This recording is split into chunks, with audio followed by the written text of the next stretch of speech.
Namaskar children. As you know that we are on the topic, the third form of public enterprises, that is government company, and the meaning as well as the features in the previous class we have done. Today we are going to start with the merits of government company. So here is the first merit, that it can be easily formed as per the provision of Companies Act. Only an executive decision of government is required. A government company is registered under the Indian Companies Act 2013. Therefore, there is no need for any separate special act to be passed in the Parliament. It can be established by fulfilling the requirements of the Indian Companies Act.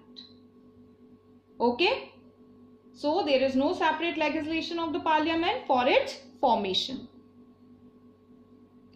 The second merit of the government companies is it enjoys autonomy in management decisions and flexibility in day-to-day working.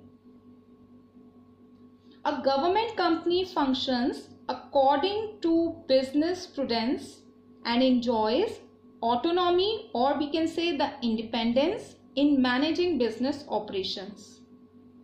There is no interference or control of the government or the government officers. It enjoys autonomy in all management decisions and takes actions according to the business prudence. It is free from bureaucratic control and political interference of the government. Okay, so this is the second merit of government company. The third merit is the government companies are able to control the market and curb unhealthy business practices. As government companies provide goods and services at reasonable prices and so that control the market and limit unhealthy business practices. Okay, a government company generally enjoys the separate legal entity. It conducts business operations like any other private company, and freedom from political and administrative interference is also there, which facilitates government companies to function with greater flexibility and efficiency. As well as the government companies have the flexibility of appointing professionals and experts to manage business activities. This helps business to manage its affairs more efficiently. Okay, so these are the general merits of a government company. Move on to the second part, that is the limitations of government company. The first limitation is it suffers from interference from government officials, ministers and politicians.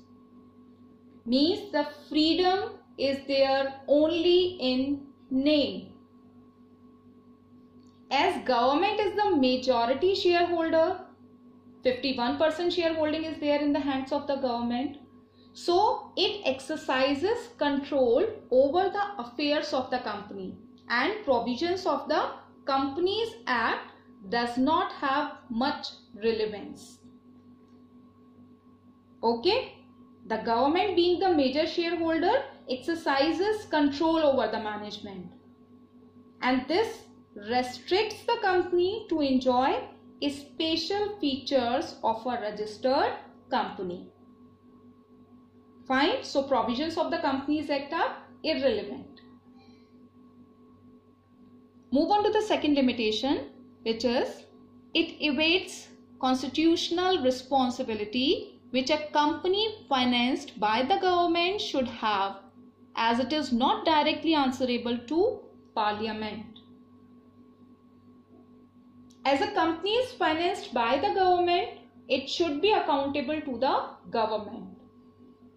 However, it is not answerable directly to the parliament due to ineffective government control. Due to the autonomous status of the government company, it is not answerable to the parliament. Thus, it ignores constitutional responsibility. Move on to the third limitation. The board usually consists of the politicians and civil servants who are interested more in pleasing their political bosses than in efficient operation of the company. Being a major shareholder, the government controls the whole management and administration of the company. So it defeats the main purpose of registering it under the Companies Act. Government, being a major shareholder, controls the management and administration of the company. The ministers and government officials formulate policies in their personal interest. Not given the preference, generally not gives the preference to the consumer demands. Okay, so inefficiency in the operational work is also there, and this is also a very big limitation of a government company. Okay, so these are the different limitations of government company.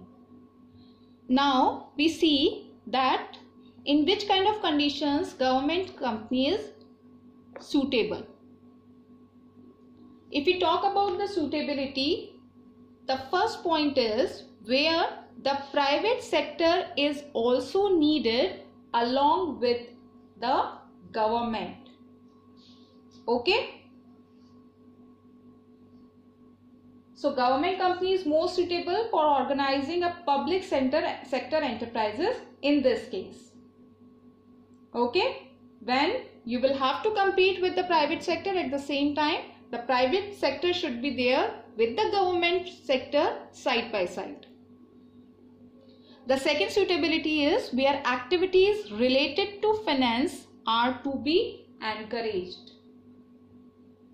When the enterprises has to be run on business lines, and when financial and technical subscriptions from private as well as from the foreign enterprises are required.